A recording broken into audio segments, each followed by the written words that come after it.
যাদের মাধ্যমে তোমরা রিজিক পাও, যাদের মাধ্যমে আল্লাহ তাআলা এই জমিনকে হেফাজত করে, যাদের মাধ্যমে জমিনকে আল্লাহ তাআলা বড় বড় আযাব আর গজব থেকে হেফাজত করতেছেন, আজকে তাদেরকে বোঝো না, তাদেরকে আজকে চিনো না। এরে জালেমেরা, মনে রাখবি কিয়ামতের ময়দানে আল্লাহর কাঠগড়ায় দাঁড়ায় জবাব দিতে হবে। আল্লাহ তাআলা তখন সেদিন বলবেন, লিমানিল মুলকুল ইয়াউম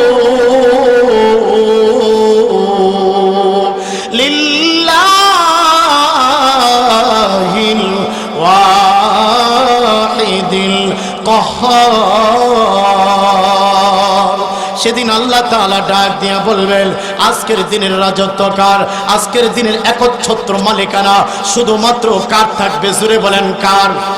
আরো জোরে বলেন কার থাকবে? আওয়াজ করে বলেন কার? ওই কিয়ামতের কঠিন ময়দানে একচ্ছত্র মালিকানা থাকবে আমার আল্লাহর। ওই দিন কোন নমরুদ, কোন ফেরাউন, কোন জালেমরা আল্লাহর সামনে দাঁড়ায় জবাব দিতে পারবে না। তখন কোনো কথা বলার সাহস তাদের থাকবে না। ওই সময় নিশ্চুপ হয়ে যাবে, মাথাটা নিচের দিকে থাকবে। রে আমার ভাই, সমস্ত জালেমেরা ওই দিন আল্লাহর কাঠগড়ায় দাঁড়ায় জবাব দিতে হবে। দুনিয়ার জমিনে আমরা যে যা কিছু করি না কেন, ও আমার ভাই, আল্লাহর কাঠগড়ায় দাঁড়াইয়া জবাব দেওয়া লাগবে। আজকে আপনারা দেখেন না কত মানুষ আছে আজকে নেশার জগতে ভেসে গেছে, নেশার জগতে ভেসে গেছে। আল্লাহু আকবার। ও কলিজার যুবক ভাইরা, তোমার মা, তোমার বাবা তোমাকে নিয়ে এত স্বপ্ন লালন করেছে, তোমাকে নিয়ে এত আশা মনের ভিতরে এঁকেছে, এই সন্তান বড় হবে, এই সন্তান বড় হইয়া আমাদের সুনাম বয়ে আনবে, এই বংশের সুনাম বয়ে আনবে। মা বাবা সন্তানকে নিয়ে কত আশা আকাঙ্ক্ষা করে, আর ওই সন্তানগুলো বাজে বন্ধু বান্ধবদের চলে বই না, তারা নেশার জগতে ডুব দেয়। ভাইরে, তুমি না শ্রেষ্ঠ নবীর, শ্রেষ্ঠ উম্মতের একজন যুবক, তুমি কেন এই দিকে যাইবা? তুমি কেন নেশার জগতে যাইবা? ও আমার ভাইয়েরা, আর মনে রাখবা, তুমি যেই দিকে যাও আল্লাহর আদালতে দাঁড়াইতে হবে।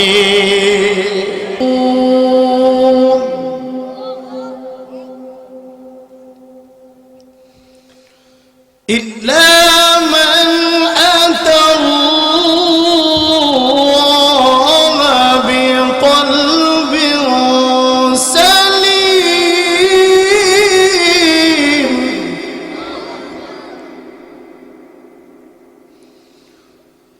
ইল্লা মান আতাল্লাহ বিকলবিন সালিম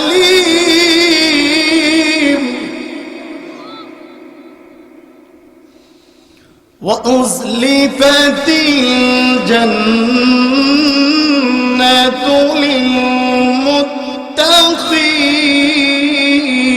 للمتقين.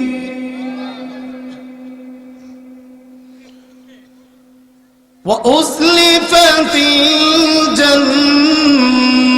الجنة للمتقين.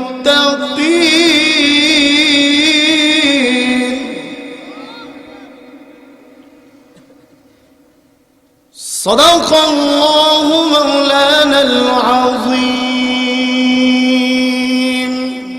আপনি একটু ভলিউমটা বাড়ান। জি।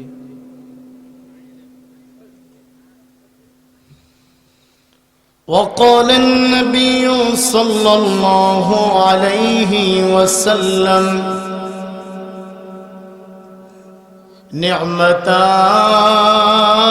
نعمتان مغبون فيهما كثير من الناس الصحة والفراغ، أو كما قال عليه الصلاة والسلام. سبحانك لا علم لنا إلا ما علمتنا إنك أنت العليم الحكيم. سبحانك لا فهم لنا إلا ما فهمتنا إنك أنت الجواد الكريم. আমরা সকলে দরুদ শরীফ পাঠ করি। اللهم صل على محمد وعلى آل محمد كما صليت على إبراهيم وعلى آل إبراهيم إنك حميد مجيد اللهم بارك على محمد وعلى آل محمد كما باركت على إبراهيم وعلى آل إبراهيم إنك حميد مجيد محبتের সাথে একটু জিকির করি লা ইলাহা ইল্লাল্লাহ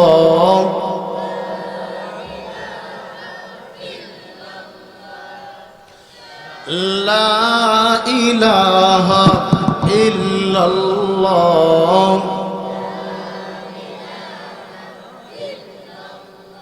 সুবহানাল্লাহ ওয়ালহামদুলিল্লাহ লা ইলাহা ইল্লাল্লাহ সুবহানাল্লাহ ওয়ালহামদুলিল্লাহ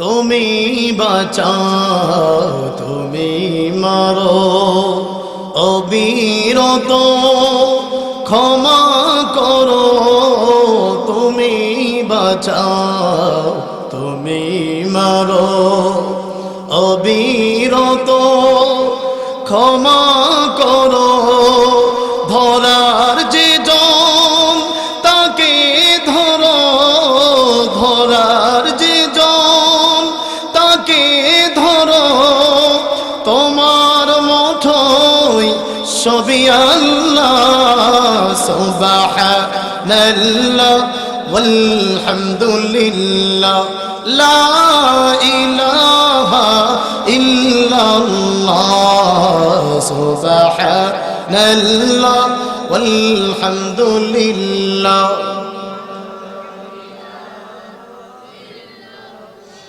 লা ইলাহা ইল্লাল্লাহ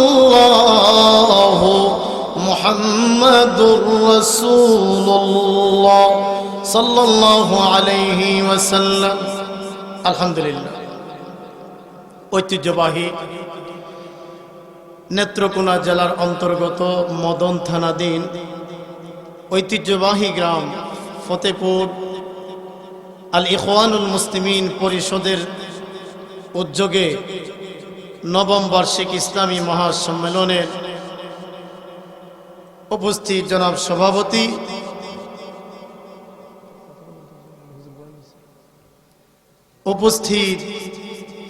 জনাব সভাপতি সাহেব এবং উপস্থিত আছেন আজকের প্রধান আলোচক মুফতি হাফিজুল্লাহ কাসিমি দামাত বারাকাতুহুম সহ আমার পূর্বে আলোচনা করেছেন আল্লাহ তাআলা হযরতজি সহ আরো যত উলামায়ে কেরাম আছে সকলকে আল্লাহ পাক হায়াতের মধ্যে ইলমে আমলে বরকত দান করুন বলে আমিন। এছাড়া আমি প্রথমেই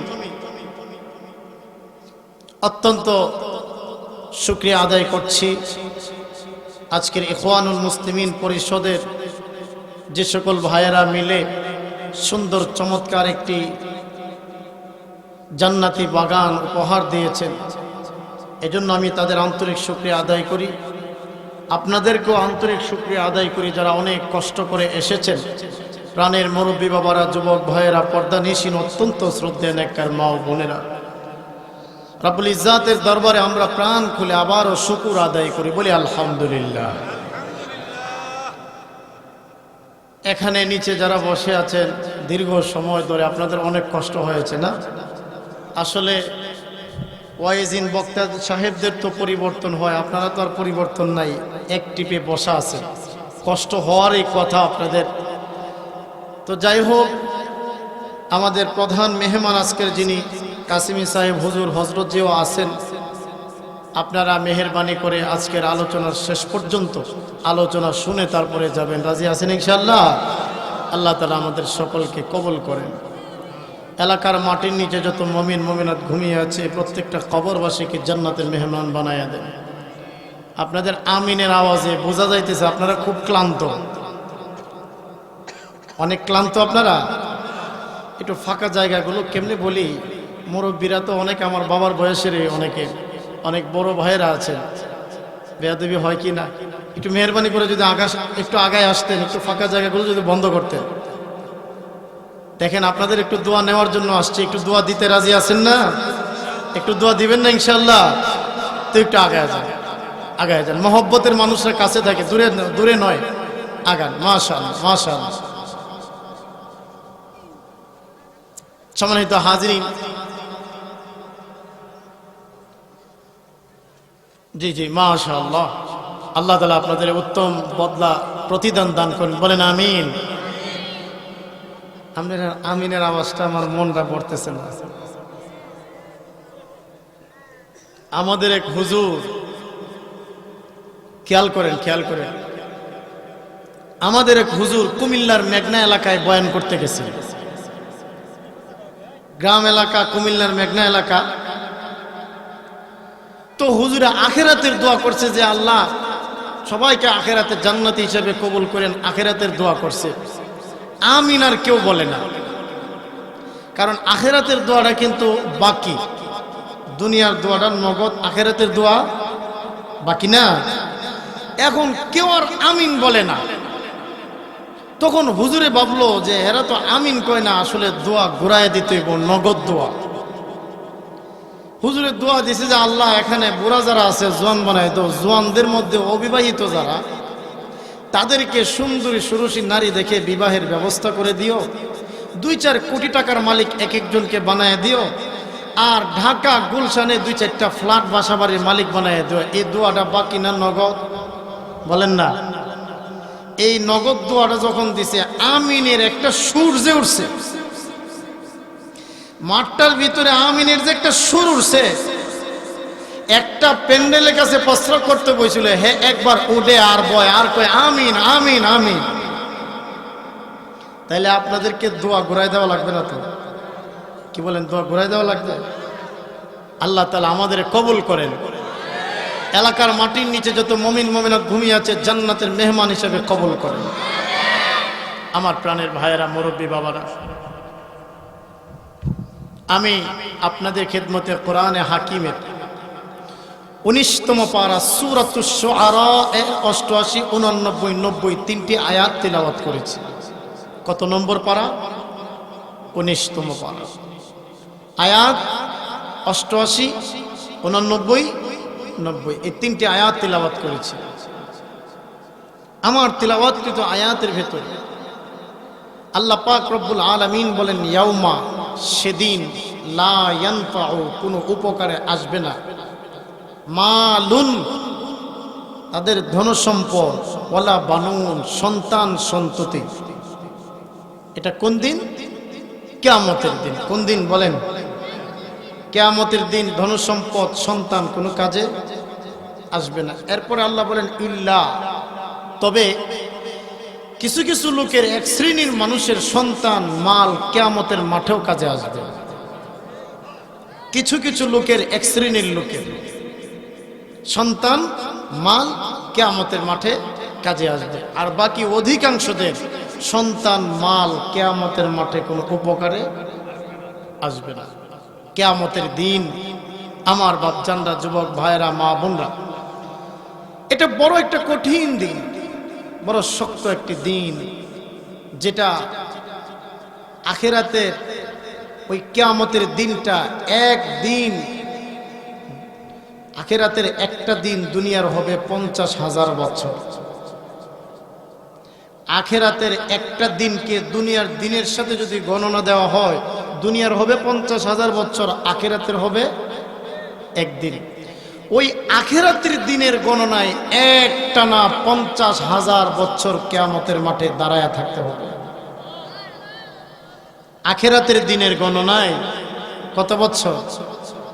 50,000 বছর দাঁড়ায় থাকতে হবে। আখিরাতের একদিন আর দুনিয়ার কত? 50,000 বছর। আল্লাহ কোরআনে বলছে 50,000 সানা। আখিরাতের দিনটা, কিয়ামতের দিবসটা হবে 50,000 বছর লম্বা। সহজ না কঠিন? সূর্যটাকে অর্ধহাত উপরে এনে দেওয়া হবে। বর্তমান পৃথিবীর দিকে সূর্যের পিঠ দেওয়া আছে, পেট নয়। পিঠ দেওয়ার কারণে তাপমাত্রা কম লাগে, আর সূর্যের পেট যদি দিতেন তবে সরকার হয়ে যাইতাম। 2,30,00,000 মাইল দূরে বর্তমান সূর্য। তখন মাথার অর্ধহাত উপরে এনে দেওয়া হবে, তাও সূর্যের পেটটা দেওয়া হবে মাথার দিকে, শরীরের দিকে। সহজ না কঠিন হবে? সূর্যের তাপমাত্রা আরো 70 গুণ বাড়ায় দেওয়া হবে। বর্তমানে সূর্যের যা তাপমাত্রা, তখন সূর্যের তাপমাত্রা আরো 70 গুণ বাড়ায় দেওয়া হবে। মানুষগুলো থাকবে উলঙ্গ, হাসরের মাঠে উলঙ্গ হালতে থাকবে, কেউ কারো দিকে তাকাবে না, সুযোগ নেই। এতটা ভয়াবহ ভীতিকর পরিস্থিতি, এতটা ভীতিকর পরিস্থিতি হবে। গর্ভবতী নারীরা তাদের সন্তান গর্ভপাত করবে, ভাই ভাই থেকে পলায়ন করবে, বন্ধু তার বন্ধু থেকে পলায়ন করবে, মা তার সন্তান থেকে, বাবা তার সন্তান থেকে, সন্তান তার বাবা মা থেকে পলায়ন করবে। সহজ না কঠিন? يوم يفر المرء من أخيه وأمه وأبيه وصاحبته وبنيه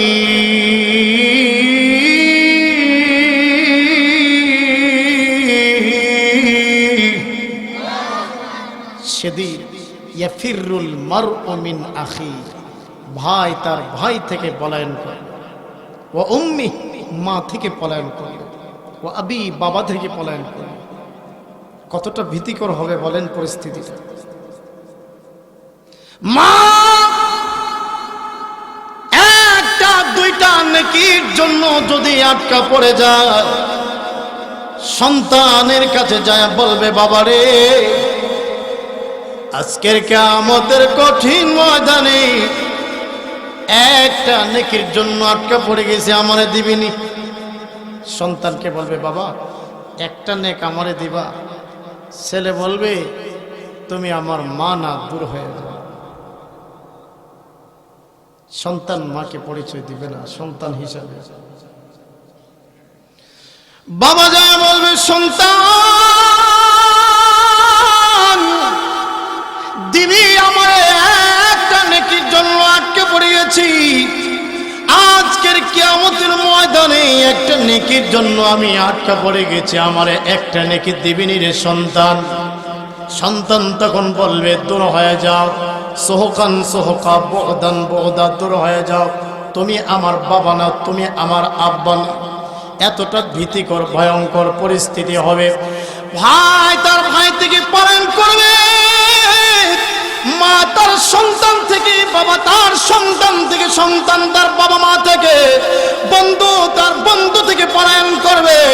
এতটা ভীতিকর ভয়ঙ্কর পরিস্থিতি হবে কিয়ামতের ময়দানে। আমার ভাইরা, ওগো আমার মুরব্বী বাবারা, ওই সময় গর্ভবতী নারীরা তাদের সন্তান ভূমিষ্ঠ করে দিবে। ইয়াউমা তাযালু কুল্লু মুরদিআতিন আম্মা আরদাআত وتضع كل ذات حمل حملها وترى الناس سكارى وما هم بسكارى। কিয়ামতের মাঠে মা গর্ভধারিণী মহিলা তার সন্তানকে ভূমিষ্ঠ করবে। এতটা কঠিন হবে কিয়ামতের দিনটা, 50,000 বছর দাঁড়ায় থাকতে হবে। ও আমার ভাইয়েরা, কত কঠিন হবে আবার বুঝেন। আম্মা জানা রাদিয়াল্লাহু আনহা নবীজিকে ডাক দিয়ে বলেন, ওগো নবীজি, আপনি বর্ণনা দিয়েছেন কিয়ামতের মাঠের বর্ণনা। ওগো নবীজি,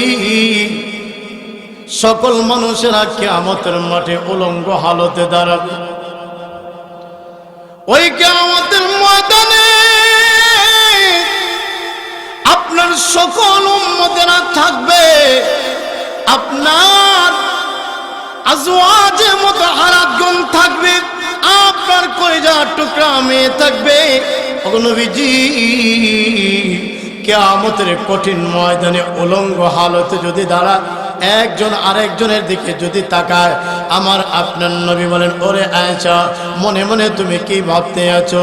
একজন লোক আর একজনের দিকে তাকাবে না রে আয়েশা, না, একে অন্যের দিকে তাকাবে দূরের কথা, আল্লাহর কসম, নিজের গায়ে যে কাপড় নাই, এই কথাটাই তো কাহারুলেন বলছে।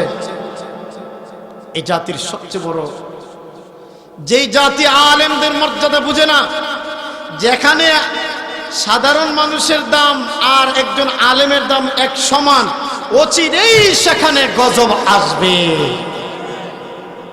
যেখানে তেলের দাম ঘিয়ের দাম সমান, এই জায়গার মধ্যে ইনসাফ থাকে না। কি থাকে না? আচ্ছা, আপনার এলাকার কি তেলের দাম ঘিয়ের দাম সমান?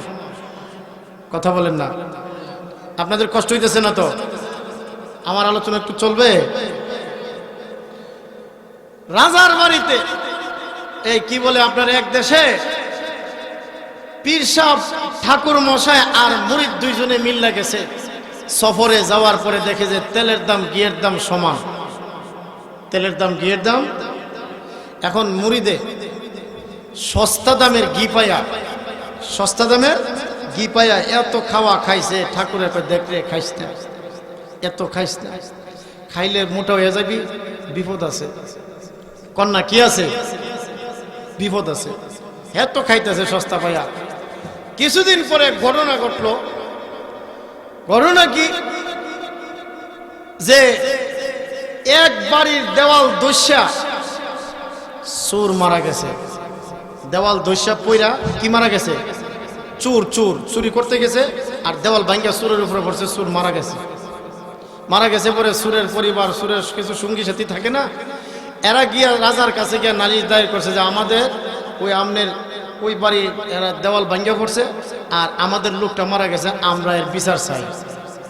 বাড়ির মালিককে ডেকে আনছে, এবারা তোর দেওয়াল ভাঙ্গা পড়ছে, আর আগে কিন্তু কইছি যেখানে তেলের দাম ঘিয়ের দাম সমান, এখানে ইনসাফের বিচার থাকে না। তো কয় তোর বাড়ির দেওয়াল ভাঙ্গা চোর মারা গেছে, তাহলে তোর ফাঁসি হইব।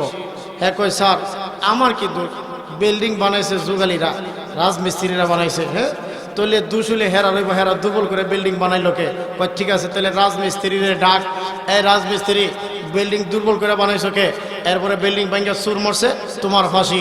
রাজমিস্ত্রি কয় স্যার আমার কি দোষ, যুগালি পানি আইনা দিছে, মশলা বেশি নরম করছে, দুশুলে হের হইব, আমার কি? কথা বুঝেন নাই? তো দুশুলে যুগালি, হে পানি বেশি দিছে, নরম হয়েছে মশলা, বিল্ডিং দুর্বল হয়েছে। কয় তাহলে তোর মাপ ওই যুগালির ফাঁসি। যুগালি যখন আইছে কয় তোর ফাঁসি। যুগালি কয় স্যার আমার কি দোষ, ওই বাড়ির আপনার এক মহিলা ওই স্বর্ণের কি বলে আপনার নুপুর পইরা ঝনঝনি কইরা হাঁটতে হাঁটতে যায়, এরপরে এই অবস্থাতে ওই মহিলার ঝনঝনি দেখা, নুপুরের ঝনঝনি দেখা হাতি দিছে উচ্চা দৌড়। হাতি দৌড় দেওয়াতে এখন দেখা গেছে যে আমার ওই শরীরের সাথে আইসা লাগিয়া বাড়ি লাগিয়া পানি বেশি পড়ে গেছে মশলার মধ্যে। দুষ্ট আমার না, ওই যেই বিডির নুপুর পরে ঝনঝনি করে আওয়াজ দিয়ে হাতিরে দৌড় দেওয়াইছিল, সেই বিডির দোষ। কয় ঠিক আছে, মহিলার এটা কেন? এই মহিলা তোমার ফাঁসি, মহিলা তোমার ফাঁসি। কয় কেন আমার ফাঁসি? কয় তুমি এই যে দৌড় দিছো, কি কয় ঝনঝনি করছো, হাতি দৌড় দিছে, হাতি দৌড় দেওয়াতে মশলা নরম হয়েছে, বিল্ডিং দুর্বল হয়েছে, আর বিল্ডিং ভাঙ্গা চুর মারা গেছে, এই লিগে তোমার কথা কন না, এই লিগে তোমার। এখন মহিলা কয় রাজা মশাই, ঝনঝনি তো আমি কইছি না লাগাইবার লেখা, বাইন্না লাগাইছে কে লিগা, বাইন্নার দোষ।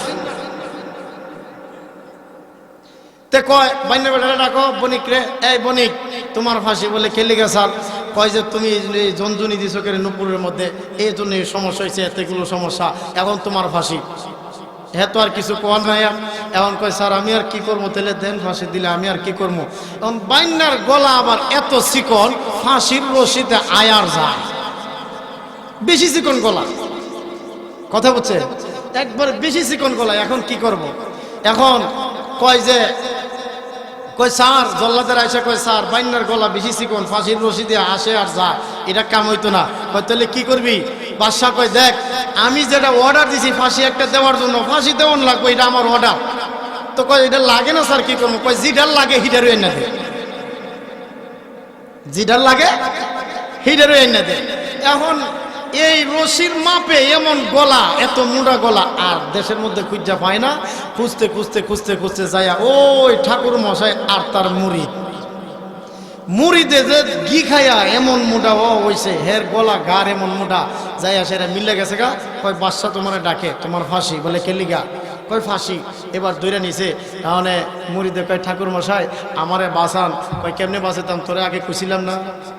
আগে কইছিলাম নি যে এক সমান দীক্ষা খালি খাইস না, এ হইল এক। আর দ্বিতীয় কথা হইল গিয়া, অন্যায় যে করে খেয়াল রাখবেন একটা কথা, যে অন্যায় যে যতই করুক না কেন, সমস্ত জুলুম সমস্ত অন্যায় শেষ পর্যন্ত তার নিজের গাড়ি বর্তা। কথা বুঝতে পারছেন?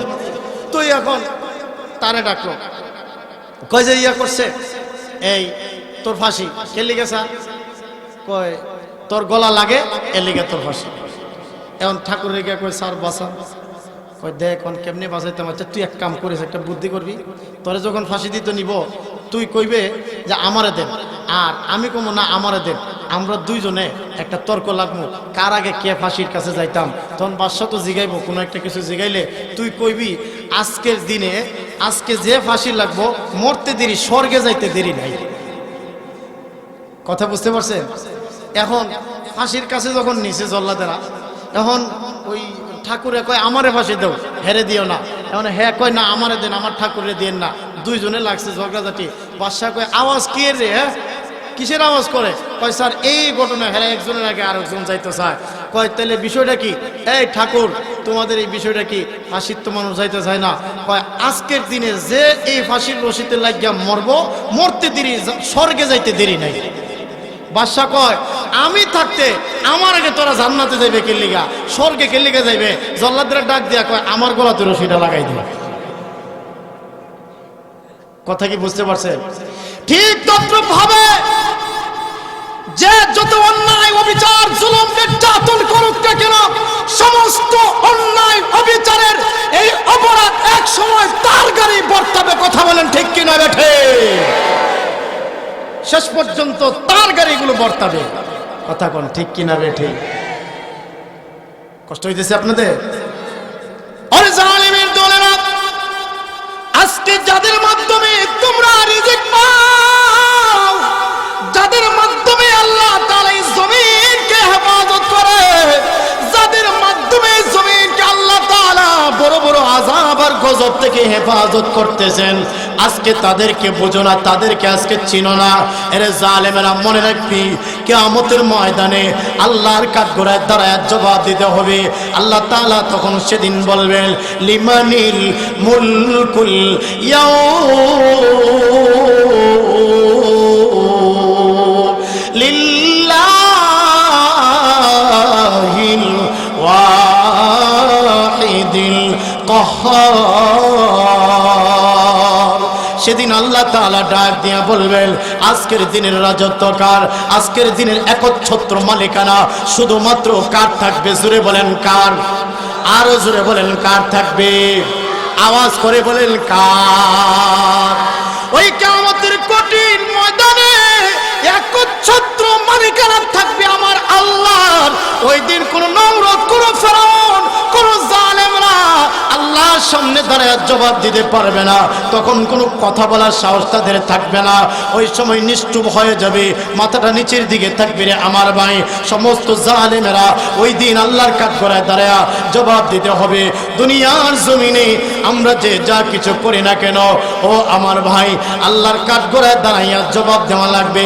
আজকে আপনারা দেখেন না কত মানুষ আছে আজকে নেশার জগতে ভেসে গেছে, নেশার জগতে ভেসে গেছে। আল্লাহু আকবার। ও কলিজার যুবক ভাইরা, তোমার মা তোমার বাবা তোমাকে নিয়ে এত স্বপ্ন লালন করেছে, তোমাকে নিয়ে এত আশা মনের ভিতরে এঁকেছে, এই সন্তান বড় হবে, এই সন্তান বড় হইয়া আমাদের সুনাম বয়ে আনবে, এই বংশের সুনাম বয়ে আনবে। মা বাবা সন্তানকে নিয়ে কত আশা আকাঙ্ক্ষা করে, আর ওই সন্তানগুলো বাজে বন্ধু বান্ধবদের চলে বইরা তারা নেশার জগতে ডুব দেয়। ভাইরে, তুমি না শ্রেষ্ঠ নবীর শ্রেষ্ঠ উম্মতের একজন যুবক, তুমি কেন এই দিকে যাইবা? তুমি কেন নেশার জগতে যাইবা? ও আমার ভাইয়েরা, আর মনে রাখবা, তুমি যেই দিকে যাও আল্লাহর আদালতে দাঁড়াইতে হবে। কথা বলেন ঠিক কিনা? আজকে যারা সুদ খায়, পাবলিক ব্যাংকের নামে যারা সুদ খায়, এলাকার মধ্যে বইরা গেছে সুদির লেনদেনে। একবারে গরিব ভিক্ষা করে আইনে মহিলা চলে, এই মহিলা পর্যন্ত সুদে লাগায়। এমন রোগী আছে না নাই? আহাল্লাল্লাহুল বাইআ ওয়া হারামার রিবা।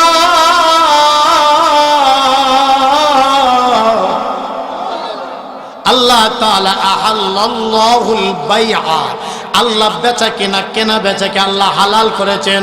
ওয়া হারামার রিবা, সুদকে আল্লাহ হারাম, বলেন না, হারাম করেছেন। সুদের সর্বনিম্ন মানের গুনাহ হলো আপন গর্ভধারিণী মায়ের সাথে জিনা করার গুনাহ। সর্বোচ্চ গুনাহটা হলো আল্লাহ এবং তার রাসূলের সাথে যুদ্ধ ঘোষণা করা। আল্লাহর সাথে যুদ্ধ করবেন নি? কেউ যুদ্ধ করলে পারবো নি? কথা বলেন, সম্ভব না, সম্ভব না। আমার নবী, আপনার নবী রাহমাতুল লিল আলামিন মেরাজের রজনীতে নবীজিকে নিয়ে জিবরাইল আমিন আলাইহিস সালাতু ওয়াস সালাম নবীজিকে নিয়ে সামনের দিকে গেলেন। আমি বিস্তারিত কথা বলবো না, এটা বলা আমার উদ্দেশ্য না, শুধু একটু অংশ আপনাদেরকে বলে দিতেছি। এটা রজব মাস, এই মাসে আল্লাহর রাসূলের মেরাজ হয়েছিল। কথা কোন ঠিক কিনা? এই মাসের 27 তারিখ আল্লাহর রাসূলের মেরাজ সংগঠিত হয়েছিল। সুবহানাল্লাযী আসরা বিআবদিহি লাইলাম মিনাল মাসজিদিল হারামি ইলাল মাসজিদিল আকসা আল্লাযী বারাকনা হাওলাহু লিনুরিয়াহু মিন আয়াতিনা। আল্লাহর রাসূল সাল্লাল্লাহু আলাইহি সাল্লামের মেরাজের বর্ণনা আল্লাহ দিয়েছেন। তিনি সেই পুত পবিত্র সত্তা, যিনি নাকি আসরা বিআবদিহি, তার বান্দাকে যিনি ভ্রমণ করাইয়াছেন। বিআবদিহি লাইলাম মিনাল মাসজিদিল হারামি, লাইলাম মানে সামান্য রাতের অল্প সময়ের ভেতরে মসজিদে হারাম থেকে মসজিদে আকসা পর্যন্ত প্রতিমধ্যে যাওয়ার মধ্য দিয়া আমার নবী, আপনার নবী রাহমাতুল লিল আলামিন একজন লোককে দেখতে পাইলেন, বিশাল আকৃতির পেটওয়ালা। তাদের পেটগুলো অনেক বড় পেটওয়ালা। আমার আপনার নবী জিজ্ঞাসা করেন, জিবরাইল, এই যে বড় বড় পেটওয়ালা লোকগুলো দেখতেছি, ওরা আবার কারা? এই বড় বড় বিশাল আকৃতির পেটওয়ালা লোকেরা রক্তের নদীতে তারা সাঁতার কাটে। রক্তের নদীতে সাঁতার কাটতে কাটতে এরা যখন নদীর তীরবর্তীতে আসে আর ঢিল মারা হয়, আবার মধ্যখানে চলে যায়, আবার সাঁতার কাটতে কাটতে নদীর তীরে আসে, আবার তাদেরকে ঢিল মারা হয়। আবার আপনার নবী বলেন, জিবরাইল, এই লোকগুলো আবার কারা যাদের এমন শাস্তি হইতে আছে? জিবরাইল আমিন বলেন, ওগো নবীজি, এই লোকগুলো হলো তারা আপনার উম্মতের মধ্য থেকে সুদখোর যারা সুদ খাইতো, আজকে তাদের পেটটাকে বিশাল বড় করে দেওয়া হয়েছে। মানুষেরা কিয়ামতের মাঠে দেখলেই যেন চিনতে পারে এরা সুদখোর। জোরে কর নাউজুবিল্লাহ। আল্লাহর রাসূলের সাথে যুদ্ধ ঘোষণা করে কেউ টিকে থাকতে পারবে না। ও ভাই আমার, আজকে সুদটাকে সমাজের রন্ধ্রে রন্ধ্রে বড় কৌশলে ঢুকায় দেওয়া হয়েছে। আজকে আপনারা লক্ষ্য করে দেখেন না, গ্রামীণ ব্যাংকের নামে আজকে সুদ চালায় দেওয়া হয়েছে, আশা ব্যাংকের নামে, ব্রাক ব্যাংকের নামে, সুখ ব্যাংকের নামে, আরো সামনে কোনটা জানি, এটার নাম জানি অসুখ হইতে পারে, ঠিক নেই? কিছুদিন আগে দিয়েছে একটা সুখ ব্যাংক, আস্তে আস্তে এটা পরিবর্তন হইতেছে। এইভাবে করে করে আপনাদেরকে দিবে না, লোন আপনাদেরকে দিবে না, পুরুষদেরকে। এ কারণ এদের উদ্দেশ্য মতলব খারাপ। এদের মতলব হইল নারীরা যখন ঘর থেকে বের হবে, তো ওই নাস্তিক মুরতাদদের চক্রান্ত এটা, নারীদেরকে ঘর থেকে বের করো, আর তারা টাকা আনতে যাবে যাবে, লোন আনতে যাবে, সুদ আনতে যাবে, আর এই নারীদের ইজ্জত আব্রুকে তারা খামসে খামসে খেতে পারবে। কথা বলে ঠিক কিনা বেঠে? এটা নাস্তিক মুরতাদদের একটা ষড়যন্ত্র ছাড়া বই কিছু নয়। পুরুষদেরকে দাও না কেন, মহিলাদেরকে এত ডাকো কেন? উদ্দেশ্য মতলব ভালো না। আরো জোরে কোন মতলব ভালো না। এই সুদের মাধ্যমে আজকে সমাজটাকে গ্রাস করে দেওয়া হইতেছে। অবাই আমল ইবাদত কবুলের পূর্ব শর্ত হলো হালাল খাবার। পূর্ব শর্ত কি? আর জোরে বলেন কি লাগবে? হালাল খাবার খাইতে হবে, হারাম থেকে বাঁচতে হবে। আজকে দেখা যায় অনেকে হালালের উপরে যত্নবান নাই রে ভাই, মনে করে সাধারণ গুনাহ। কয় বাটটা তো আজকে সুন্দরী রাঁধছ, তরকারিটাও মাছ, গুড়া মাছ, হ্যাঁ মলাই মাছ রাঁধছ, তো ধন্যবাদ তো নাই, বাজার আর যায় লাভ নাই। আমাকে এই বাড়ির তাকে বাড়ির দ্বারে ধন্যবাদ আছে, কটা ধন্যবাদ। এখন ডাইরেক্ট যদি তুলে কেউ দেখলো তো আবার বকাবকি করবো। ফসরাপ করার সিস্টেমে বইছে, ফসরাপ করে দেখলে এই কেন রে ফসরাপ করি, আর ফসরাপও করে হ্যাঁ ধন্যবাদ উঠাইতেছে। এরপরে লইল কটা ধন্যবাদ লঙ্গির নিচ দিয়ে বলটায় নিয়ে আইছে, নাও ধন্যবাদ এনে যে কইতে মূলার সালাদ ছাড়া আবার কেমনে খায়। তো আবার পাশের ক্ষেতের মূলা আছে, হ্যাঁ লগে আবার প্রস্তাব করতে বসে, দুইটা মূলা তুলে লঙ্গি দিয়ে ঘুরা বাড়ির মধ্যে আনছে। হালাল না হারাম? আরো জোরে কোন, আরো জোরে কোন, হালাল না হারাম? সব হারাম করে দিচ্ছে।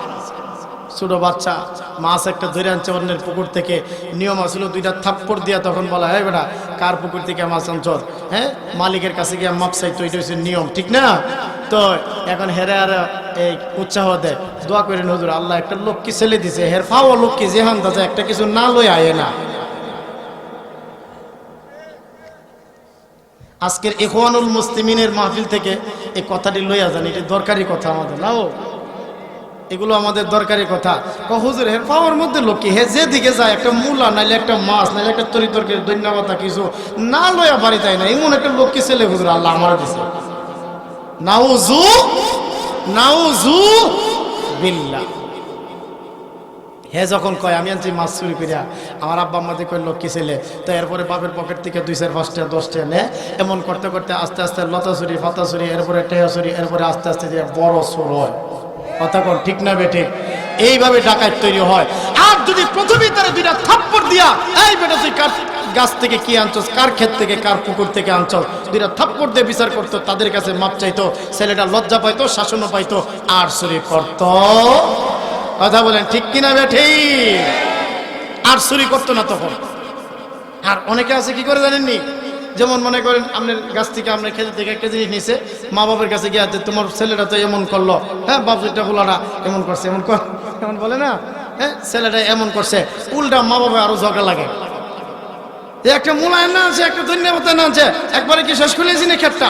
তো ছেলেটা যখন দেখে আমার পক্ষ ধরে আব্বা আম্মা ঝগড়া করছে, বাহ আমি তো দারুণ একটা ছেলে রে, সাহসটা কমছে না বাড়ছে? আরো জোরে কোন। আজকে যদি একটা আনে আরেকদিন দুইটা আনবো, এইভাবে গরু চুর হবে। কথা কোন ঠিক না বে ঠিক? ওগো আমার দরদিরা, হালাল খাইতে হবে, হারাম থেকে বাঁচতে হবে, হালালের উপরে যত্নবান হতে হবে। হালাল খাইয়া যদি আল্লাহকে ডাক দেন, ডাক দিতে দেরি হবে, আমার আল্লাহ দোয়া কবুল করতে দেরি হবে না। হালাল খাইবেন, হালালের উপরে যত্নবান থাকবেন। ইবাদত কবুলের পূর্ব শর্ত হলো হালাল খাবার, আর শিরিক মুক্ত ইবাদত লাগবে রে আমার ভাই। যাই হোক, আমি অনেক দূরে চলে গেছি, কিয়ামতের মাঠে আমরা সবাই দাঁড়াবো কি দাঁড়াবো না? ও ভাই, আমি বলতেছিলাম আপনাদের খেদমতে আমরা সবাই হিসাব দিতে হবে। আজকে যারা নাকি এরকম ভাবে মাপ দিয়া যখন আনে ধান, সরিষা, আলু, লাভের লাভ, লাভের লাভ, এক গণলে সমস্যা কি? লাভের লাভ কি? কথা কন না আপনারা, লাভের লাভটা কি? এটা তর্জমা আমারে বোঝান। এক বললে সমস্যাটা কি? প্রথম পাল্লা দিয়া এক, এরপর একটা 2, প্রথমটার সময় লাভের লাভ, এটা কি তর্জমাটা আমারে বলতে পারবেন নাকি? জয়েলের মধ্যে নাইকা লাভের লাভ, এমন জয়েল দিয়েছে 1.5 কেজি নিচে গেছে, থয়ে দিয়েছে। এখন এইভাবে যদি 20 পাল্লা না একটা জয়েলের সাথে আধা কেজি 3 পোয়া করে যদি যায়, জয়েলের লোকে একটা জাকি দেয় না, এই জাকির লোকে যদি 3 পোয়া করে যায় কত হয়? 40 পাল্লার মধ্যে দেখেন নাকি হিসাব করে কত যা। আর হের সাইড মেনেরা কয় আল্লাহ দিছে তুই একটা বেয়ার হইলি, তোর যে মাথাটা হ্যাঁ হেরে এইভাবে মানুষ অপরাধে আজকে লিপ্ত। কথা কোন ঠিক না বেঠে? ওয়াইলুল লিল মুতাফফিফিন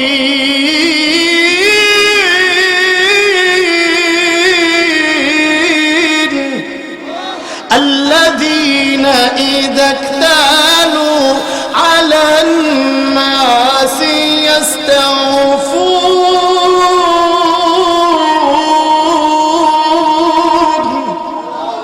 কিছু মানুষ আছে তারা যখন বেচা কেনা করে তো ইয়াস্তাউফুন সমান সমান কয়। আপনি যদি জিজ্ঞান করে ওরা এটা কাঁচা মালও একটু বাড়ায় দেয়, কয় না কিনে আনছি তো কিনে আনছি, এর লেগে একবারে সমান নীতির একটা সমান সমান করে দেয় যখন বেচে বিক্রি করে। আর যখন আনে وَإِذَا كَانُوهُمْ أَوْ وَزَنُوهُمْ يُخْسِرُونَ।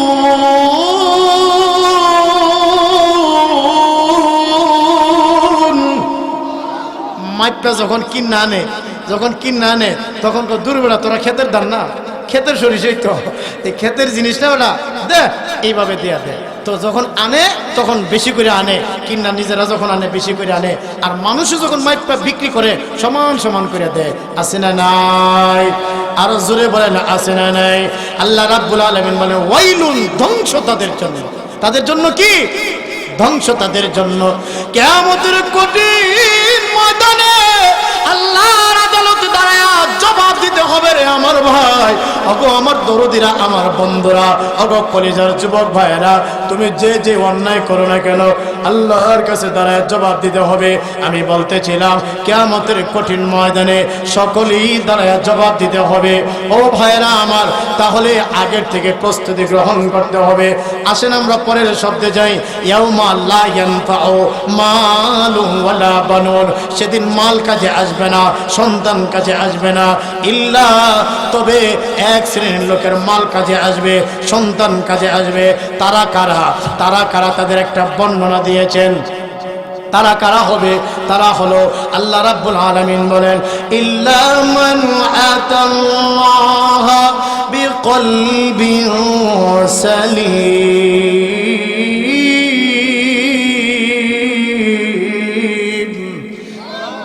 পরিষ্কার আত্মা, পরিশুদ্ধ অন্তর নিয়ে যারা আল্লাহর কাছে আসবে, সাচ্চা দিল নিয়ে যারা আল্লাহর কাছে আসবে, পরিশুদ্ধ সুস্থ অন্তর নিয়ে যারা আল্লাহর কাছে আসবে, তাদের সন্তান কাজে আসবে, তাদের মাল কাজে আসবে। ওগো আমার দরদিরা, পরিষ্কার আত্মা কাকে বলা হয়? পরিশুদ্ধ আত্মা কাকে বলা হয়? সাচ্চা দিল কাকে বলা হয়? এবার 5টা আমল করলে, আল্লামা আলুসি রহমাতুল্লাহি আলাইহি বলেন 5টা আমল করলে কলব পরিষ্কার হয়। জোরে কোন কয়টা আমল? আরো জোরে বলেন কয়টা আমল? 1 নম্বরে আমল হলো এই দিলের ভিতরে, এই কলবের ভিতরে আল্লাহ এবং তার রাসূলের মহব্বত সর্বোচ্চভাবে জমা দিতে হবে। আল্লাহ এবং তার রাসূলের মহব্বত অন্তরে জায়গা দিতে হবে।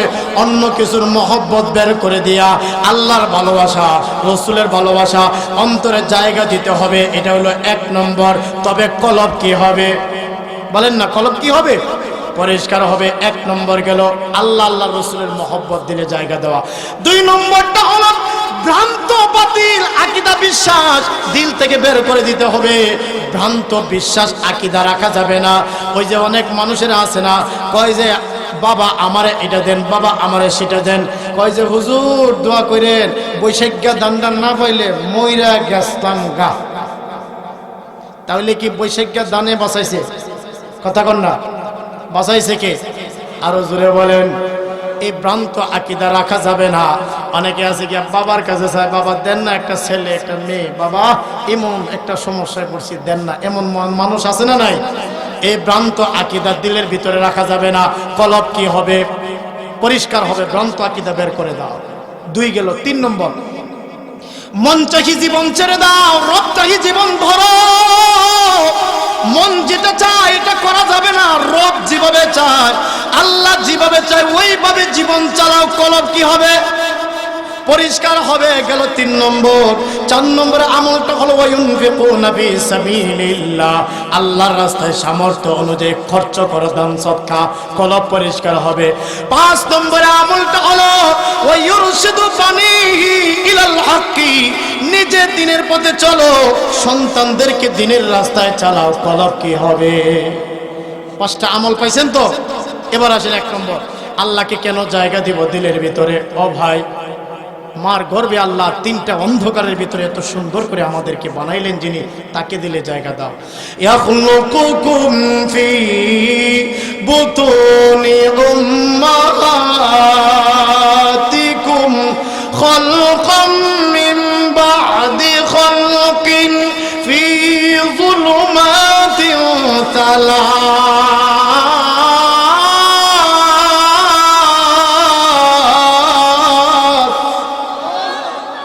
মায়ের গর্ভে 3টা অন্ধকার, একে তো পেটের ভেতরে, আবার জরায়ু বা রেহেমের অন্ধকার, জরায়ু বা রেহেমের ভেতরে পাতলা পর্দা আছে সেটার অন্ধকার। 3টা অন্ধকারের এত সুন্দর করে আল্লাহ আমাদেরকে বানাইছেন, ওই আল্লাহকে দিলে জায়গা দাও, কলব কি হবে? পরিষ্কার হবে। গেল এটা। এরপরে দুনিয়াতে আসলাম, এখন খাদ্য খাবারের দরকার আছে না নাই? বলেন আছে না নাই? হাদিসে কুদসির ইবারত কিছু আপনাদেরকে শোনাইতেছি। আজারতুলাকা ইরকাইনি রাকিকাইনি ইউমবিউ আন্না লাকা লাবানান খালিসা দাফিয়ান ফিশ শিতাই ওয়া বারিদান ফিস সাইফি। আল্লাহর রাসূল সাল্লাল্লাহু আলাইহি সাল্লামের ভাষ্য, আল্লাহ নিজের কথা হাদিসের মধ্যে মাধ্যমে উল্লেখ করে দিয়েছে। ওরে বান্দা, ওগো আমার বান্দিরা, আজারতুলাকা ইরকাইনি রাকিকাইনি ইউমবিউ আন্না লাকা লাবানান খালিসা, তুমি যখন ছোট্ট ছিলে, তোমার অসহায়ের সময় নিজের হাত দিয়ে তুমি খাবার ধরে খাইতে পারো না, হেঁটে হেঁটে তুমি যাইতে পারো না, ওই অসহায়ের সময় আমি আল্লাহ তাআলা এমন একটা খাবারের ব্যবস্থা করেছিলাম, তোমার মায়ের বুক থেকে 2টা নালা সৃষ্টি করে দিয়েছিলাম, আর ওই 2টা নালা থেকে সাদা স্বচ্ছ পরিষ্কার দুধের ব্যবস্থা করেছিলাম। ও বান্দা বান্দি, শীতের সময় হালকা গরম দুধ, আর গরমের সময় হালকা ঠান্ডা দুধের ব্যবস্থা করেছিলাম। মুফাসসিরিনে কেরাম বলেন, এখানে মায়ের স্তনে দেখতে দেখা যায় 2টা ছিদ্র আছে, না রে না, এক একটার মধ্যে 32টা করে ছিদ্র আছে, 64টা ছিদ্র দিয়া আমার আল্লাহ আমাদের অসহায়ের সময়ে 64 আইটেমের দুধের ব্যবস্থা করেছিলেন। ওই আল্লাহকে দিলে জায়গা দেন, কলব কি হবে? আল্লাহু আকবার। এবার দুনিয়াতে আমরা চলার জন্য জমিন দরকার। সমস্ত জমিনকে আল্লাহ নদ নদী বানায় নাই, সবগুলাকে আল্লাহ পাহাড় বানায় নাই, সমস্ত জমিনকে আল্লাহ সমতল বানায় নাই। আল্লাহু আকবার। আল্লাহ তাআলা জমিনে এক এক রকম রাখছে। আল্লাহ তাআলা কোরআনের কারীমের মধ্যে কখনো বলেন, আল্লাহ তাআলা বলেন কখনো মিহাদা, কখনো বলেন কিফাতা, কখনো বলেন জালুলা। আলাম নাজআলিল আরদা আলাম নাজআলিল আরদা যালুলা। এভাবে সব আছেন না? ওই যে একটা হইছে আলাম নাজআলিল আরদা মিহাদা। আবার কখনো কখনো আল্লাহ তাআলা বলেন কিফাতা, কখনো কখনো বলেন জালুলা। আল্লাহ জমিনকে ও আল্লাহ তাআলা সমতল বানাইছেন, এই জমিনকে সহনশীল বানাইছেন, এই জমিনকে আল্লাহ বিছনা স্বরূপ বানাইছেন। এই বিছনা স্বরূপ জমিন এই জন্য আল্লাহ বানাইছেন বান্দা, তোমাদের চলাচলের জন্য যেন সুবিধা হয়। ও বান্দা, জমিনের বাঁকে বাঁকে আল্লাহ তাআলা নদ নদী রেখে দিয়েছেন। এই নদ নদী রাখছেন এই জন্য যাতে তোমরা তরতাজা মাছ খাইতে পারো। জোরে কোন আল্লাহু আকবার। হুয়াল্লাযী সাখারা লাকুমুল বাহরা লিতাকুলু মিনহু লাহমান তারিয়া। আল্লাহু আকবার। আল্লাহ কোরআনে কারীমের মধ্যে বলেন, বান্দা, ওগো আমার বান্দিরা, হুয়াল্লাযী, তিনি সেই সত্তা, তিনি সেই আল্লাহ। ওই আল্লাহকে দিলে জায়গা দাও। সাখারা লাকুমুল বাহরা, নদ নদীকে তোমাদের অনুগত বানায়া দিয়েছেন। যে আল্লাহ তাআলা কেন দিলেন? লিতাকুলু মিনহু লাহমান তারিয়া, তরতাজা মাছ যেন তোমরা খাইতে পারো। যে আল্লাহ তরতাজা মাছের ব্যবস্থা করলেন, ওই আল্লাহকে দিলে জায়গা দাও, কলব কি হবে? আচ্ছা, এমন অনেকগুলো কারণ আছে। ও ভাই, চন্দ্র সূর্য কে দান করলেন বলেন না? আল্লাহ তাআলা দান করেছেন। হুয়াল্লাযী জাআলাশ শামসা দিয়াআন ওয়াল কমারা নূরা।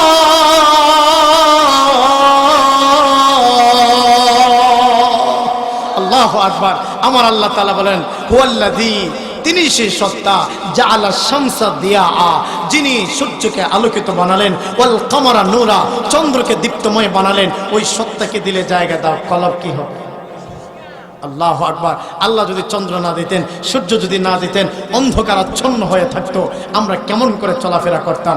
অন্য আয়াত আল্লাহ বলেন قل أرأيتم إن جعل الله عليكم الليل سرمدا إلى يوم القيامة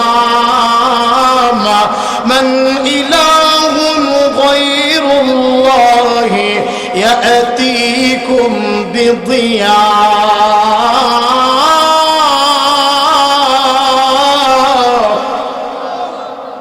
নবীজি আপনি বলেন, আর এই তোমরা কি দেখো না? ইন জাআলাল্লাহু কানে আলেন, খেয়াল করেন, বন্ডদের কাছে যারা যায়, ইমানদার রাইখা একদম ছেড়া দেয়, কয় সোজা বাড়িতে যাও। কষ্ট হইতেছে আপনারা? কার কার কষ্ট? একটু হাতটা দেখি তো। মাশাআল্লাহ, আল্লাহ তুমি কবুল করো, বলেন আমিন। এক মুরব্বী খুবই অসুস্থ, দুইটা ছেলেরে ডাক দিয়া কয়, ছেলেরা কিচ্ছু তো তোমাদের দিয়া যাইতাম পারলাম না, তো আমাদের দুইটা গরু, একটা গরু আছে, একটা গরু, এই গরুটা লালন পালন করো, এটার দুধ বিক্রি করে চলতে পারবা, 12-13 কেজি দুধ দেয়, এই গরুটা ভালো করে লালন পালন করো। বাবা এই ওসিয়ত করার পরে ইন্তেকাল করেছে। আল্লাহর কি মর্জি, এখন বাবা যখন মারা গেছে, একটা গরু দুই ভাই লালন পালন করে দুধ বিক্রি করে চলে। হঠাৎ এই কথা বুঝতেছেন আপনারা? হঠাৎ একদিন ছোট ভাইটা বড় ভাইরে একটা ধাক্কা দিয়া কয়, ভাই আজকের থেকে গরুর রশিদে আর ধরবা না। বলে কেন ধরবো না? কয় যে গরুর মালিক আমি একলা। হ্যাঁ বেটা, দুজন আল্লাহ আব্বা মালিক বানাই দিয়েছে, তুই একলা কিভাবে? এদের ঝগড়া দেখা ঘরের দুই বউ কয়, তোমরা ঝগড়া করো না, যাও গা একবারে পদ্মা নদী পারিয়া হি পাশে একেবারে 20-30 রশি আছে, কত কিছু আছে, সেদিকে যাওয়া। আর নাহলে শাহপরানের আন্ডারগ্রাউন্ডের নিচে বড় বড় হুজুর আছে, এরা মনে করে কি যত বড় জড়া এত বড় হুজুর। কথা বুঝতে পারছেন? এমন অনেকে আছে। এরা জিগাইলে জোড়া রাখছেন কেন? কয় আলিফের মাথায় জোড়া আছে, এর লেগে জোড়া রাখছি। আচ্ছা, আলিফের মাথায় জোড়া থাকলে যদি জোড়া রাখেন, বার নিচে আরবি অক্ষর বা, বার নিচে নকটা কয়টা, ফুটা কয়টা? একটা না? তাইলে যিনি যে এত লম্বা জোড়া রাখে আলিফের মাথায় জোড়া থাকার কারণে, তাহলে বার নিচে নকটা ফুটা হলে একটা, হের নাবির নিচে নকটা আছে দুইটা, একটা কাইটা লম দরকার, নাহলে শিক্ষা বাড়ানি দরকার। কথা কোন ঠিক নেই? যুক্তি দেয়, জোড়া এই জন্য রাখছে আলিফের মাথায় জোড়া আছে দীক্ষা, তো বার নিচে নকটা একটা, তুমি একটা নকটা রাখো আর একটা বলাও। কথা কোন ঠিক না বেটি? তুমি আলিফ মান বা বা মানবা না, এটা হইতে পারে না। আচ্ছা যাক, হেরা তো মনে করে যে জোড়া বেশি বড় হইলে বড় জোর। এখন গেছে হুজুর, কোরআন থেকে ফয়সালা দেন, এই গরুর মালিকটাকে। হুজুরে কয় জায়গা মতে আইসো। এবার কোরআন শরীফ না অপব্যাখ্যা দেয় কেমনে, এবার শুনেন অপব্যাখ্যা কেমনে দেয়। ও তিনি সূরা আছে না, ও তিনি সূরা খুলছে, খুলে কয় ও তিন, আমরা তিনজন, বড় ভাই একজন, ছোট ভাই একজন, আর আমি পীর সাহেব হুজুর মিল্লা হইলাম তিনজন। ও তিনে, আমরা তিনজন। আল্লাহ কয় তিন অর্থ হইল ফলের কসম, আর হে কি কয় তিনজন। ও তিনি, ছোট ভাই বড় ভাই বাইরে ভাই আজকের ফয়সালা দিব কোরআন থেকে, কারণ তিনজন না সূরা ওই বার করে গেছে। রাখতে দেখি কি কয়। বড় ভাইকে সামনে আসো, জি হুজুর আমি বড় ভাই, তোমার ব্যাপারে কোরআনে কি বলে শোনো। বলে হুজুর বলেন আমার ব্যাপারে কোরআনে কি বলে। কোরআনের অপব্যাখ্যা কেমনে দে বন্ধুরা? কয় শোনো, তোমার ব্যাপারে কোরআনে বলে ওয়াজাইতুনা, গরু তোর কাছে যাইতো না। বড় ভাইরে কি কয়? ওয়াজাইতুনা, গরু তোর কাছে যাইতো না। বড় ভাই গালের মধ্যে হাত দিয়া বইছে বেজার হইয়া কিরে কোরআন থেকে দলিল দিলাইছে তো কথা বুঝেন নাই অজ যাইতো না গরু তোর কাছে যাইতো না ছোটরা খালি লাফাইতে আছে বড় ভাই যদি না হয়তো আমি তো মালিক পিসা বুজুর কয় এবারে তুই লাফালাফি করিস না তোর ব্যাপারে আয়াত আছে পরের আয়াতটা শুন না যা কি কয় একটা হাসি দেয়া কয় জি হুজুর বলেন কয় ও তুরে চেনে না গরু তোরে চিনি হই না বড় ভাইরে কই যাইতো না আর ছোট ভাইরে কয় ও তুরে চেনে না গরু তোরে চিনি হই না তাহলে গরুর মালিকটাকে আপনারা কোন না কেডা দলিল তো আছে পিসাবে কেমনে বন্ড দেখেন কিভাবে দলিলটা দেয় তো হেরা দুইজনে কয় হুজুর বড় ভাই মালিক না আমিও মালিক না তাহলে মালিকটাকে চুপ করে বসো কোরআনের দলিল আছে না বলে বলেন কয় ওয়া হাজাল বলদ আমি এই গাভীর মালিক আমি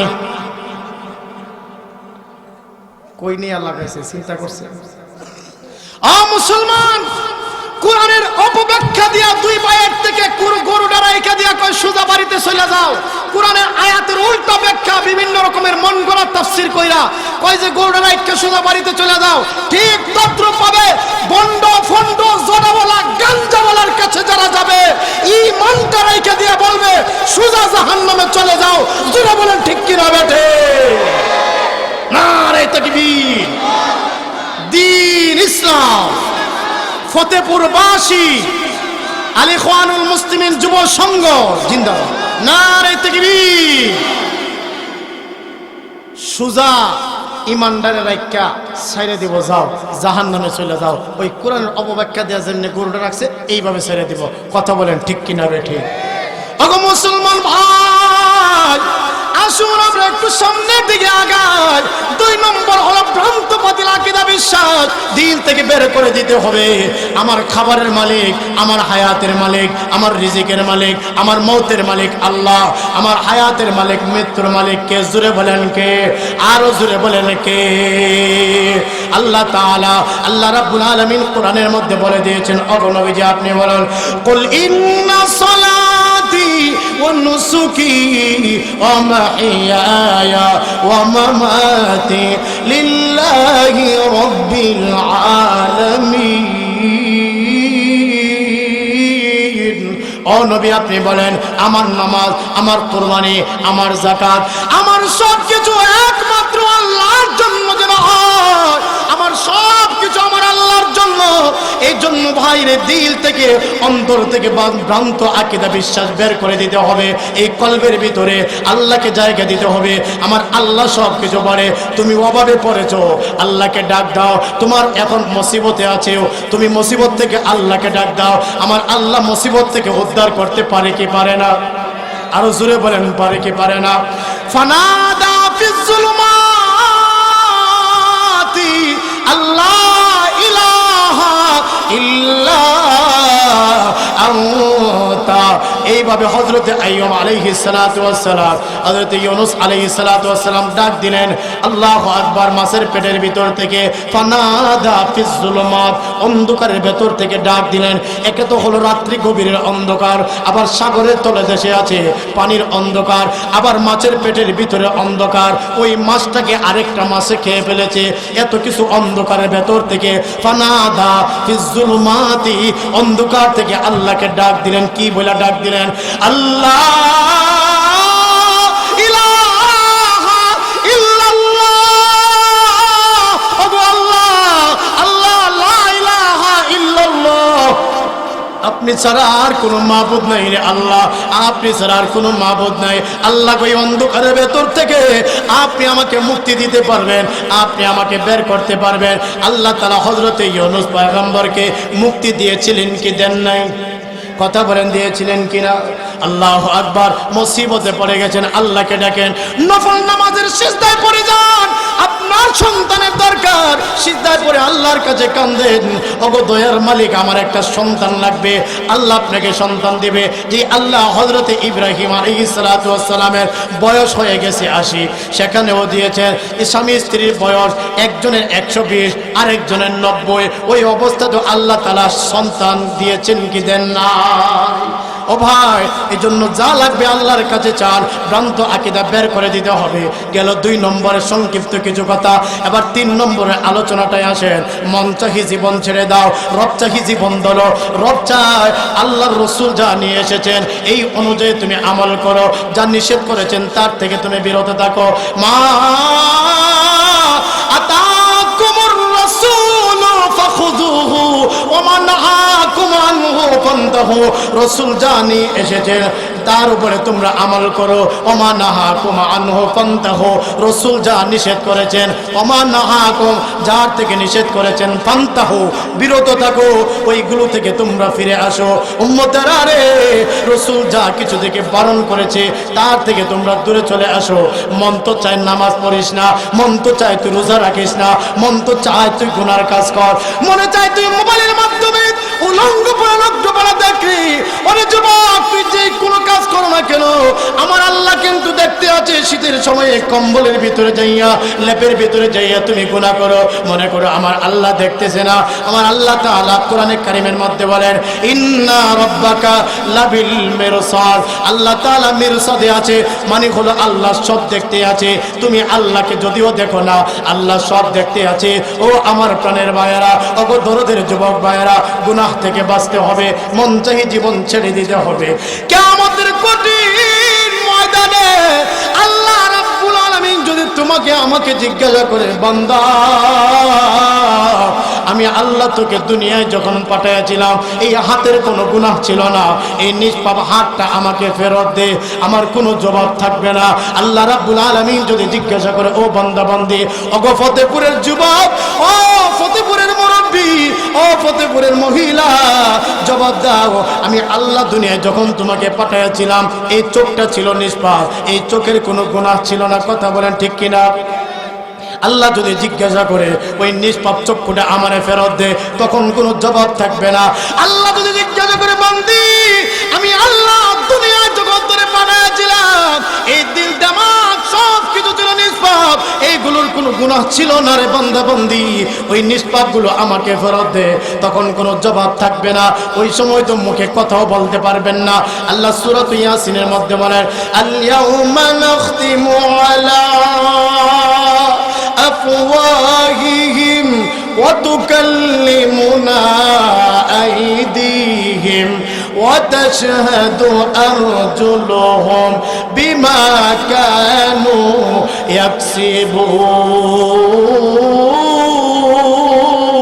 يكسبون। আল্লাহ রাব্বুল আলামিন বলেন, সেদিন নাখতিমু আলা আফওয়াহিহিম, মুখের মধ্যে তালা লাগায় দেওয়া হবে। আল্লাহু আকবার। সেদিন কথা বলবে, ওয়া তুকাল্লিমুনা আইদিহিম, তাদের হাত কথা বলবে, ওয়া তাশহাদু আরজুলুহুম, পা তখন সাক্ষ্য দিবে সে কি করেছে, সে কি কোথায় কোন গুনাহ করেছে, সব কিছু এক বাক্যে সাক্ষ্য দিতে থাকবে। আপনার হাত এবং পা এইগুলো কথা বলবে আর সাক্ষ্য দিতে থাকবে। ওরে কলেজার যুবক, যে কিছু করো কেন, মাওলার নাফরমানি করা যাবে না। আল্লাহর নাফরমানি থেকে আমরা বাঁচতে হবে, নাফরমানি থেকে বাঁচতে হবে।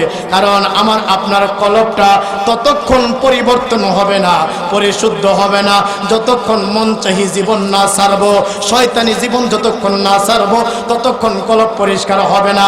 তাহলে আমার ভাইয়েরা, কলব যদি পরিষ্কার করতে হয় তাহলে 3 নম্বরে আমলটা করতে হবে, মন চাহি জীবন চাইরা রব চাহি জীবন ধরতে হবে। ঠিক কিনা?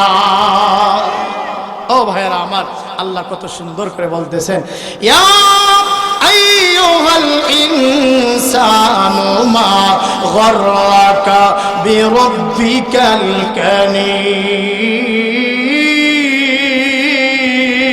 কারীম। আমার আল্লাহ বলতেছেন, ও বান্দা, ইয়া আইয়ুহাল ইনসান, ও মানুষেরা, মা গররাকা বিরাব্বিকাল কারীম, রব্বে কারীম দয়াময় রব থেকে কে তোদের দূরে সরাইলো? আল্লাহ কত দয়াবান। সারা রাত গুনাহ হয়ে গেছে, ফজরের নামাজটা আদায় করেছো তো আল্লাহ তাআলা কয়, শয়তান ইবলিস আমার বান্দা বান্দিরে গুনাহ করাইছো, ফজরের নামাজ পড়ছে, ফজরের নামাজের ওসিলায় তার গুনাহগুলো মাফ করে দিলাম। ফজর পর থেকে জোহর পর্যন্ত অনিচ্ছায় গুনাহ হয়ে গেছে, শয়তানের দুখায় পড়ে আল্লাহ কয় আমার বান্দা বান্দি জোহরের নামাজ আদায় করেছে, ফাঁকা সময়ের গুনাহ মাফ করে দিলাম। আরে ইবলিস, ও শয়তান, আমার বান্দা এইভাবে আসর পড়বে, ফাঁকা সময়ের গুনাহ মাফ করে দিব, মাগরিব পড়বে, ফাঁকা সময়ের গুনাহ মাফ করে দিব, এশা আদায় করবে, ফাঁকা সময়ের গুনাহগুলো মাফ করে দিব। সুবহানাল্লাহ বলবেন না? ভাই গো, আল্লাহ ডাকতে আছে, বান্দা আয়। দুনিয়ার মানুষের কাছে চাইলে বেজার হয়, আল্লাহর কাছে চাইলে আল্লাহ খুশি হয়, খুশি হয়, খুশি হয়। হারিয়ে যাব, হারিয়ে যাব একদিন আমি, রব নাই ভুবন চিরদিন। বলেন না, হারিয়ে যাব একদিন আমি, রব নাই ভুবনে, বাঁশ বাগানে কিংবা গোরস্থানে, হয়তো দেবে মোরে কবর। তোমরা আমায় যাবে ভুলে, রাখবে না জানি কোনো খবর। বাঁশ বাগানে কিংবা গোরস্থানে, হয়তো দেবে মোরে কবর। তোমরা আমায় যাবে ভুলে, রাখবে না জানি কোনো খবর। পড়বে কি মনে আমার কথা, ফেলবে কি অস্ত্র কোনো দিন, হারিয়ে যাব।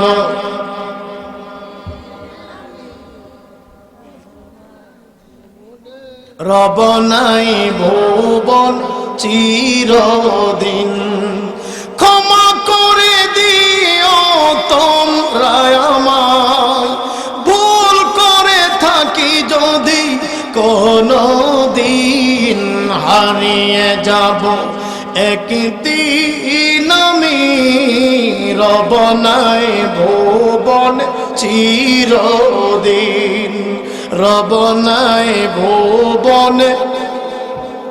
আমার প্রাণের বাবারা, বেশি দিন থাকবো না, গুনাহ মুক্ত জীবন গড়ি, গুনাহ থেকে আমরা বেঁচে থাকি। তৈয়ার আছি তো ইনশাআল্লাহ? তৈয়ার আছি তো ইনশাআল্লাহ? ওগো মাওলা, তুমি আমাদের কবুল মঞ্জুর করে বলেন আমিন। আমার ভাইয়েরা, মন চাই জীবন চাই, রব চাই জীবন ধরতে হবে। রব চায় 5 ওয়াক্তের নামাজ পড়ো, রব চায় ইসলাম মতো জীবন যাপন করো, নবীর সুন্নত অনুযায়ী জীবন গঠন করো। রব এটা চায়, রব চায়। আর হলো যে তোমার কলবটাকে যদি পরিষ্কার করতে চাও, ওয়ায়ুরশিদু বানিহি ইলাল হাক্কি, নিজে দিনের রাস্তায় চলো, সন্তানকে দিনের পথে চালাও, সন্তানদেরকে দিনের রাস্তায় চালাও। তুমি নিজে আলেম হও, কুন আলিমান আও মুতাআল্লিমান আও মুস্তামিআন আও মুহিব্বান, ওয়ালা তাকুন খামিসা। আল্লাহু আকবার। খেয়াল করেন, খেয়াল করেন। আমার আগের বয়ান আর শেষের বয়ান মোটামুটি একটা ম্যাচিং দিতেছি, আমি শেষ দিকে চলে আসছি। ওগো আমার মুরব্বী বাপজানেরা, আল্লাহর রাসূল বলেন কুন আলিমা, তুমি নিজে আলেম হও, আও মুতাআল্লিমান, আলেমের শিক্ষক হও। কথা বুঝতে পারছেন? আও মুস্তামিআন, অথবা আলেমের ছাত্র হও, আও মুহিব্বান, অথবা আলেমকে মহব্বত করনেওয়ালা হও। ওয়ালা তাকুন খামিসা, তুমি 5ম নাম্বারটা হয় না। তুমি নিজে আলেম হও, আলেমের শ্বশুর হও, আলেমের সাথে সম্পর্ক লাগাও, আলেমের সাথে মহব্বত লাগাও, আলেমের ছাত্র হয়ে যাও। এরপরে এইভাবে তুমি যদি নিজে আলেম হইতে পারলা না, অথবা তুমি যদি নিজে আলেম হইতে পারলা না, আলেমের ছাত্র হইতে পারলা না, আলেমকে মহব্বতও লাগাইতে পারলা না, মনে রাখবে তুমি কপাল পোড়া। তুমি কি? কপাল পোড়া, কপাল পোড়া। বাইরে আলেমের এত দাম। আল্লাহু আকবার। আমি শেষ দিকে চলে আসছি। আলেম বাঁচলেও লাভ, মরলেও, কথা বলেন, আলেম বাঁচলেও লাভ। আমি শেষ দিকে চলে আসছি, হযরতজি চলে আসছেন। আল্লাহু আকবার কবিরা। আনোয়ার শাহ কাশ্মীরি রহমাতুল্লাহি আলাইহি বলেন, আল্লাহর একজন ওলি একটা গোরস্থানের পার্শ্বে দিয়ে হাইটা হাইটা যাচ্ছেন। উনি মনে মনে ভাবলেন, এই বড় গোরস্থানের লোকেরা তারা কেমন আছে আমি একটু মুরাকাবা করে দেখি। উনি মুরাকাবার মাধ্যমে দেখতে পাইলেন সমস্ত লোকজন বড় কষ্টে আযাবে। তিনি দোয়া করলেন, আল্লাহ এই গুরুস্থানবাসীকে মাফ করে দাও। তিনি চলে গেলেন। আবারও এইভাবে দ্বিতীয় দিন আইসা মুরাকাবা, তিনি দ্বিতীয় দিনও একই হালত দেখলেন, তৃতীয় দিনও একই হালত দেখলেন। আল্লাহু আকবার। চতুর্থ দিন এর মাথায় তিনি মুরাকাবা করার পরে এরপরে দেখতে পাইলেন বড় গুরুস্থানের সকলকে আল্লাহ মাফ করে দিয়েছে। সকল মুর্দারা হাসি আনন্দে হেসে খেলে যেন বেড়াইতে আছে। আল্লাহর ওলি গ্রামের ভেতরে ঢুকে বললেন, গ্রামবাসীরা রে, কি আমল তোমরা করেছো যে আমলের বিনিময়ে বড় গুরুস্থানের সব মুর্দাকে আল্লাহ মাফ করে দিয়েছে?